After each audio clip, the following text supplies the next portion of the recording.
San Francisco's Rachel Garlin, a nationally touring singer and songwriter, has released 8 indie albums in the folk rock genre. Her music is deeply personal and intimately rooted in people, their stories, struggles, and truths, which sets her apart in the music scene. I caught up with Rachel to discuss her latest LP, The Ballad of Madeline and Therese, and her highly anticipated upcoming show at the Sweetwater Music Hall in Mill Valley on July 21st. For this album, Rachel crafted a lyrical and melodic work of historical fiction about forbidden love set against the war-torn, socially staid 1940s America. But first up is the opening track that kicks off Madeline and Therese. It's called Having Slept on It.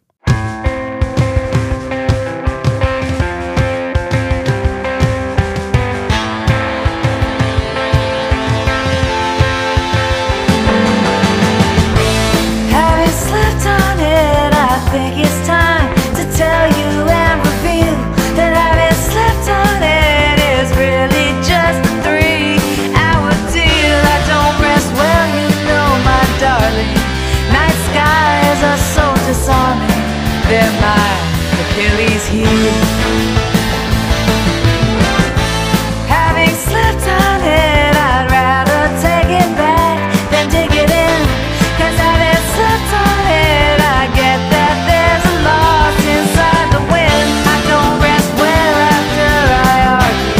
I'm best to take the part you and let my heart just beat.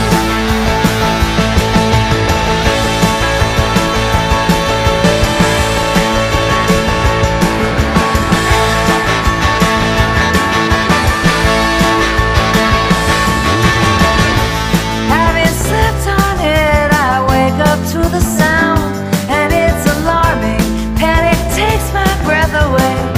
It's kind of cruel and kind of charming, 'cause it proves that I'm alive, and there's beauty in the dive, even if it's from a needle.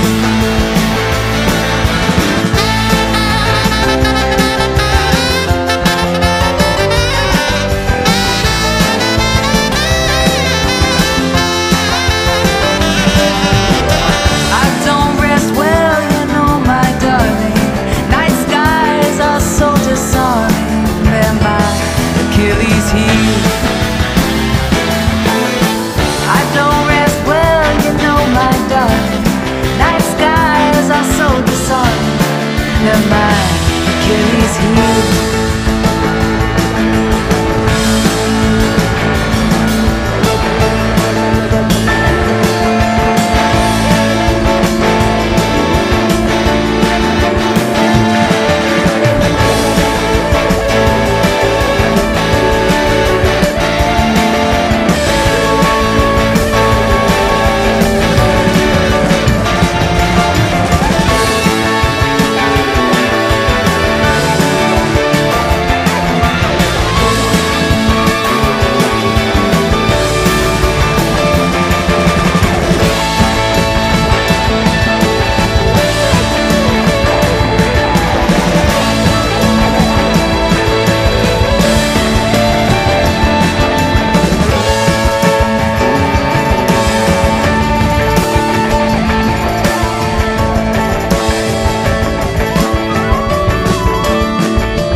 Singer-songwriter Rachel Garlin is my guest today on Backstage Sonoma.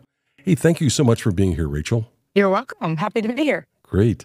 For our listeners who might be new to your music, can you talk about how you started your musical journey and what led to your present style of music? My musical journey started in childhood. I grew up in Berkeley in a house full of records, LPs, folk music, instruments. And I went to summer camp and learned camp songs around the campfire. and always had an interest in storytelling through song and live musical experiences. How did you get to where you are today? Slowly but surely, I guess. I'm a local organic singer-songwriter who has gone the distance toward the country lots of times with my albums that I produced, and I've played on a lot of festival stages and coffee houses and theaters. And I found myself back in my old stomping grounds. I live in San Francisco with my Yeah. wife and kids. And currently, my latest project is a one-person show that features a storyline of historical fiction from the 1940s and a suite of original songs that go with it. Let's discuss that current release. It's called The Ballad of Madeline and Therese. Can you talk about the title's meaning and what was your inspiration for this collection of music? The Ballad of Madeline and Therese started as a song cycle. I wrote a dozen songs. Two of the songs had a woman's name in them. I wrote Please Therese, and I wrote Madeline Why. With those two songs as the anchor, I built a story that connected the rest of the songs. To summarize, I had these 13 songs, and I created a narration to string them together. And in the process, I discovered this story from the year 1940 about two women who felt desire for each other and a strong attraction, but were living against the backdrop of conservative 1940s America, and both of them had husbands. And so I created a story that corresponded with my understanding of the climate at the time as it pertained to same-sex desire. You just mentioned that you've also developed it into a one-woman play performance. Can you talk about that? How difficult was that to put together? It was a little scary. I had a show on the books at the Lost Church, and typically when I play a show at the Lost Church, I do a Rachel Garlin and band concert where I play songs from my catalog and, tell little stories in between my songs like a lot of songwriters do, but there's not a set sort of theme or storyline. So I had this show on the books, and I thought, well, I'm releasing my album. I've now developed this narrative that connects the songs. What would it be like to just sort of get into character as the narrator of this story and invite the audience to go on the journey of Madeline and Therese's love story in the year 1940. So I wrote out the narration, and I gave each of the characters some lines, and I took the risk of trying it out live in front of a live audience in June of 2023. It kind of, it was a thing. It kind of worked. People were able to get the story and get involved and invested in it. And I committed to, kind of staying in character the whole show. And at the end, we had a piece that we could talk about and adjust. And that's how the development story began. Well, let's play a song from the record. I picked out a song called Never Cabaret, which I understand was inspired by a line from a Patti Smith book. Can you tell us how Patti inspired the song and how it fits into the story of Madeline and Therese?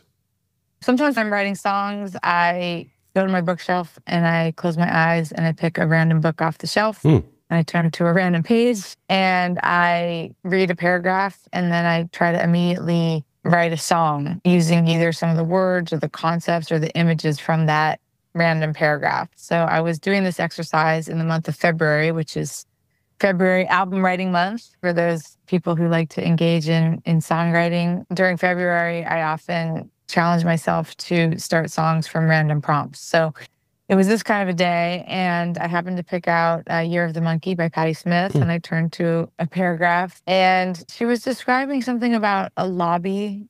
I can't remember if it was a hotel lobby or just a lobby of a building. Could have been the Chelsea Hotel. But she was describing being in the lobby and kind of waiting for an old friend. And so I used that idea to just start riffing on these lyrics. And I came up with this idea, we're standing in the lobby of the midnight matinee, ticket holders for the Never Cabaret. This idea of all of the connections we make in our lives, and then all of the ways that we lose track of each other or miss each other or have missed connections. And I wrote the song from that perspective. And then when I was writing the Ballad of Madeline and Therese storyline, I realized that these characters, Madeline and Therese, were kind of living out that fate, that they had found each other early in life. They non-verbally acknowledged this kind of connection, but they also non-verbally resigned themselves to not being in touch because they had these more traditional lives that they were planning to lead. And in the story, there's a moment when they've been together, they've been lovers, and they have a plan to meet at the theater. And one of them gets there early. It's Therese, and she realizes that she really can't. She can't really cross the line of normalcy. She can't indulge her desire toward Madeline, and she has this heartbreaking moment where she realizes that even though they're in each other's presence and they're in the lobby of the theater and this is a place where they can have their secretive love affair, it's really never going to happen for her. She cannot be this person with this kind of an attachment. Well, let's listen to it now. This is Never Cabaret by Rachel Garlin, and you're listening to it on Backstage Sonoma.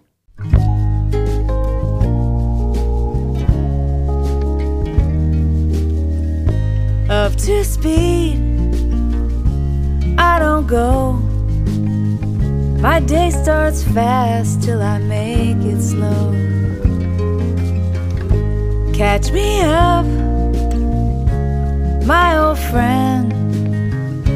We fell apart and now we're flying close again. And we're standing in the lobby of the midnight matinee. Ticket holders for the Never Cabaret. The coffee's black as a flat bandstand. The velvet's faded as a weathered hand. Catch me up, I want to know. Bring me roses of Jericho. Standing in the lobby of the midnight matinee. Ticket holders for the Never Cabaret. Lately I've been listening to the deepest ache inside of me. It hurts but gives me some small relief. To feel that I am feeling, maybe I'm still trembling, reeling. The flickering of fireflies behind the marquee. Ooh.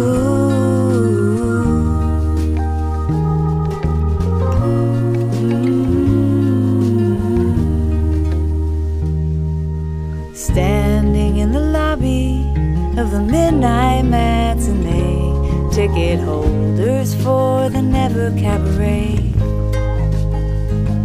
We're just standing in the lobby of the midnight matinee. Ticket holders for the Never Cabaret.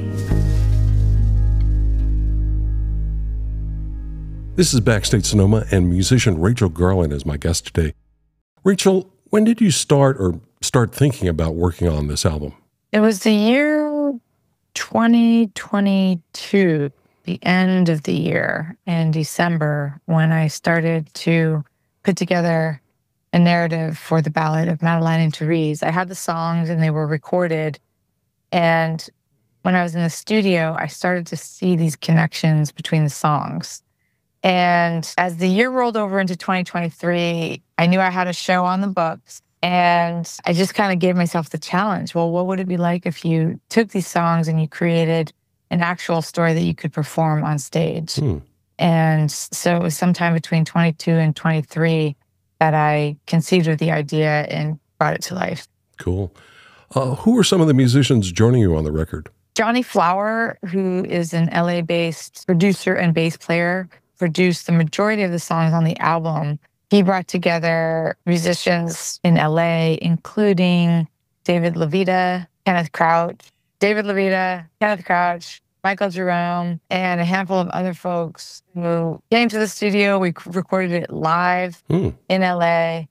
We all had isolation booths in the studio, but we played at the same time. We played the songs live and recorded them synchronously. And it was really a fun experience of improvisation and discovery. For example, there were songs that I thought were going to end a certain way, but in the studio, due to like either a mistake that became a magical mistake or an intentional diversion, we were able to spontaneously arrange and rearrange some of the songs on the spot to give them the life that apparently they wanted to have. Great. The Americana Music Association said that you took inspiration from Joni Mitchell on your acoustic folk jam called Madeline Why. Can you tell us more about that and how this song came about?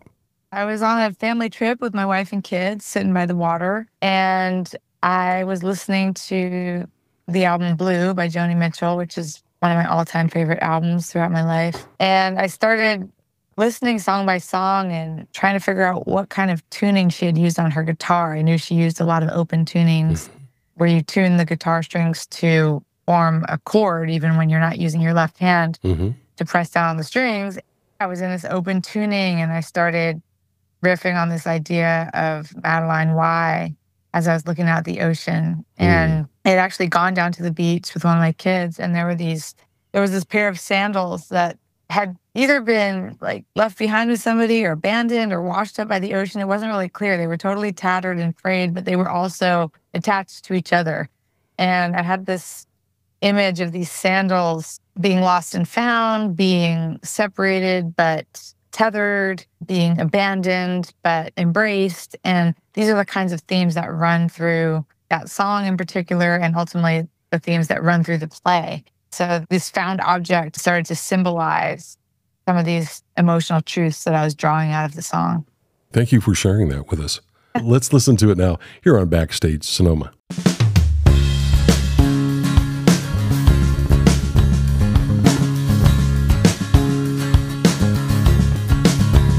I bought a new two-piece, blue and white, a loose-fitting tunic, linen and an iron pride. Bought a bag of apples and a sack of sugar cane on an overnight boat in the aching rain. And I arrived confused, didn't know why you didn't let me see you, didn't let me through, didn't let me tell you what I wanted to do. Didn't let me reach you, swim to meet you in the blue. Oh, Madeline, why didn't you?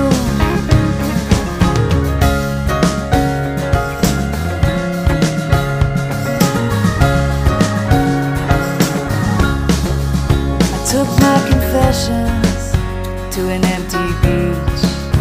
I scraped my knuckles on the coral reef. I surrendered my sandals to a gang of angry waves. What the ocean captures, after all, the ocean saves. And I survived, the masked man flew. So why didn't you? Didn't let me see you, didn't let me through, didn't let me tell you what I wanted to do. Didn't let me reach you, swim to meet you in the blue. Oh, Madeline, why didn't you? Oh, Madeline, why didn't you? Oh, Madeline, why didn't you?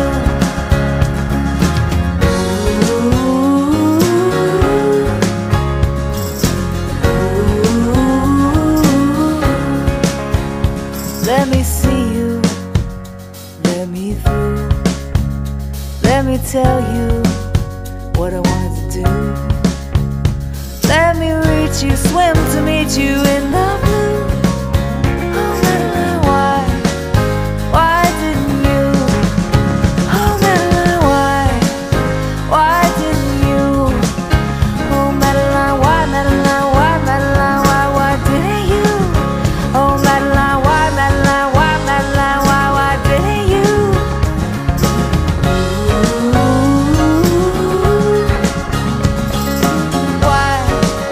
Why didn't you? swim to reach you in the blue. Let me see you, what I wanted to do. Why didn't you? Why, Madeline, why you? And we're back with musician Rachel Garlin. What do you want the listener to take away from the album? I want the listener to discover themselves when they're listening to the songs. I want the listener to identify with any one of the characters. We have Madeline and Therese, the two protagonists, but we also have Floyd, Madelyne's husband, who's a closeted gay firefighter in the year 1940. We have Severin, who's married to Therese and who is a pilot who's infuriated by the existence of a woman in his flying squad in the year 1940 when he feels that all pilots should be men. We have Hazel, the lounge singer who works at the local speakeasy. She's a provocative and mysterious character who both spurs Madeline and Therese on with their love and also puts the brakes on and tries to steer them back to normalcy sometimes when she's working at the club. For the listener, there's a variety of characters to latch onto, and there's a chance to, I don't know, contemplate one's own relationship to lost love or forbidden love or taboo style, lifestyle, whatever that means. Sure. And just to sort of relax into the sounds of the music. In addition to having Johnny Flower produce the original album, we have an orchestrator on the project named Yair Evnine out of New York, and he's added cello and arrangements for horns and flutes and backup harmony singers. So when the songs are played live, there's a whole palette of music that can be enjoyed by the listener. Interesting. It almost sounds like you could develop this into a book as well. Well, I mean, in writing the script, I guess I kind of did write the book for the play. And then, I see what you mean. It could be an actual piece of fiction. It could be a short story or a set of vignettes about these women. I mean, it's called a ballad, but it could be a book. It could be a play. It really is in the process of discovering its final form. Even though right now it's performed as a one-person show with a backing ensemble, I'm also interested in developing into a 5 or 6 person show such that each character has an actor-musician associated with it. Well, I would certainly buy the book. Thanks. In addition to your singer and songwriting talents, you're also an activist and an athlete, which I find fascinating. And you recently appeared on NBC's American Ninja Warrior. I'm sure you've got a great story to tell about this endeavor. Well, yeah. I mean, I'm an adventurer. I think the through line here is I like adventure. I like spontaneity. I like challenges. And when an audition crew from American Ninja Warrior sent out a call for open auditions, I felt called to put something together. It was during COVID, and so we were all locked down at home.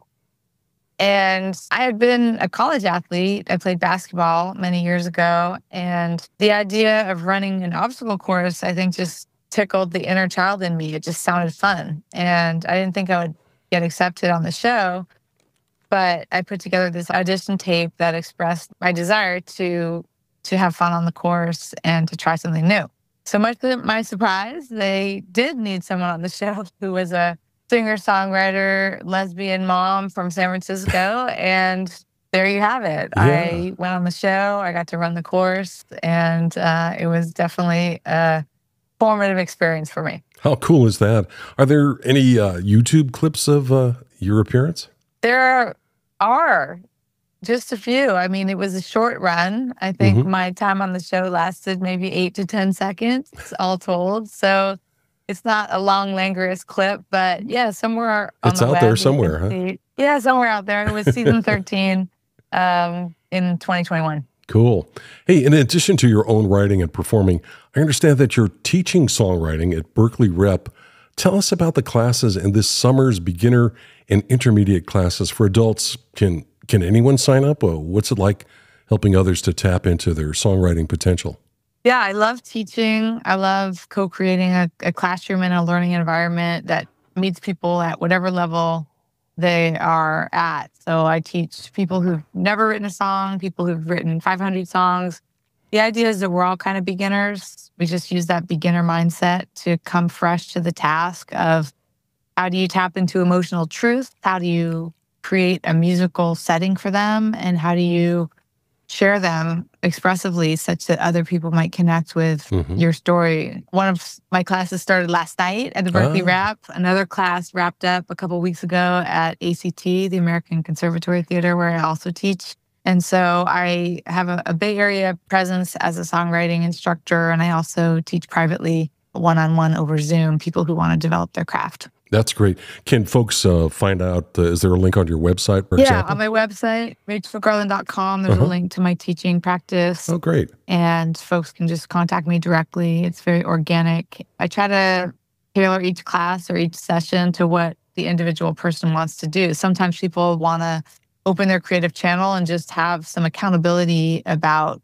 creating or writing or doing their art. And so I like to be a co-conspirator with people who are interested in doing that. That must be really rewarding too, I'm sure. I love it. Yeah, Right. I absolutely love it. I love it when my students write songs. And in fact, the show that I'm doing at the Sweetwater on July 21st features a former student of mine. Lila Blue is going to be opening the show with their own original music, and I'm really excited to feature them at the Sweetwater. Oh, cool. Well, let's talk about the Sweetwater Music Show. Besides Lila Blue opening up, what can fans look forward to? I'll be playing with a full band. I've got James DePreto playing the guitar and dobro. He is often touring with the Chuck Prophet Band, but he's in town, so he's going to play with us.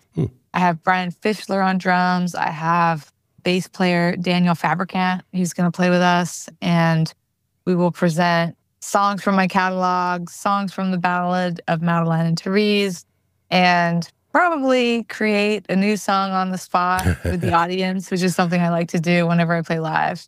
Sounds like a lot of fun. Rachel Garlin and Lila Blue will perform at the Sweetwater Music Hall in Mill Valley on Sunday, July 21st. Doors open at 7 p.m. and showtime is at 8. Tickets and more info can be found at sweetwatermusichall.com. Rachel, thanks so much for being here, and congrats on the new album. It's fantastic. Oh, thank you. I appreciate you taking the time, and I thank your listeners and followers for taking a chance on some new music and maybe coming to the Sweetwater. For sure. We'll be back in a minute with more Backstage Sonoma.